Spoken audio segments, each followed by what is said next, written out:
Hello everyone, আসসালামু আলাইকুম। Welcome back to Maha's kitchen. আশা করি সবাই ভালো আছেন। আজ বানাবো বেসন অথবা পেঁয়াজের পাকোড়া। এই পাকোড়াটি ইফতারে, নাস্তায় বা স্ন্যাক হিসেবে যে কোনো সময় খাওয়া যায়।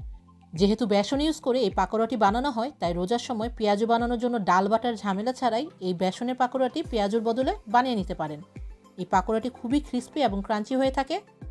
আর আপনারা যারা এখনও আমার ইউটিউব চ্যানেলটি সাবস্ক্রাইব করেননি, নতুন ভিডিওর আপডেট পেতে সাবস্ক্রাইব করে নেবেন। মিডিয়াম সাইজের 5টি পেঁয়াজ থিনলি স্লাইস করে কেটে একটি বোলে নিয়ে নিচ্ছি। অ্যাড করে দিচ্ছি 1 কাপ বেসন, 1 টিস্পুন আদা রসুনের পেস্ট, এটা অপশনাল, আপনারা না চাইলে স্কিপ করতে পারেন। 1/4 টিস্পুন হলুদের গুঁড়া, 1/2 টিস্পুন মরিচের গুঁড়া, 1 টিস্পুন লবণ, 1 টিস্পুন গ্রিন চিলি চপ করে কাটা। লবণ এবং গ্রিন চিলিটা আপনারা আপনাদের স্বাদ মতো অ্যাড করে নেবেন। আর লাস্টলি স্বাদ এবং গন্ধের জন্য অ্যাড করে দিচ্ছি 1 টেবিল স্পুন ধনিয়া পাতা। এবার সব কিছু একসাথে মিক্স করে নিব।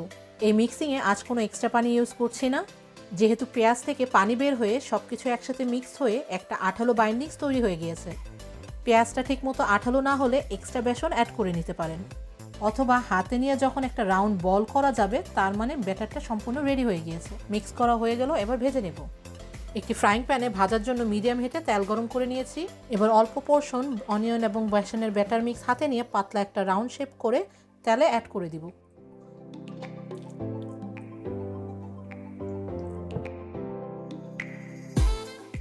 এবার 30 to 40 সেকেন্ডের জন্য পাকোড়াগুলো প্রথমে ফ্রাই করে নিব।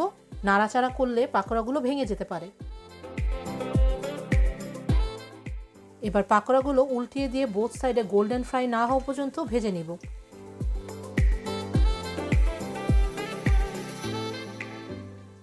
এই পাকোড়াগুলো পাতলা করে বানিয়ে নিলে খেতে খুবই মজা হয় এবং ক্রিস্পিও হয়। বেসন বা অনিয়নের পাকোড়াগুলো ভাজা হয়ে গিয়েছে, এবার তেল ঝরিয়ে উঠিয়ে নিব।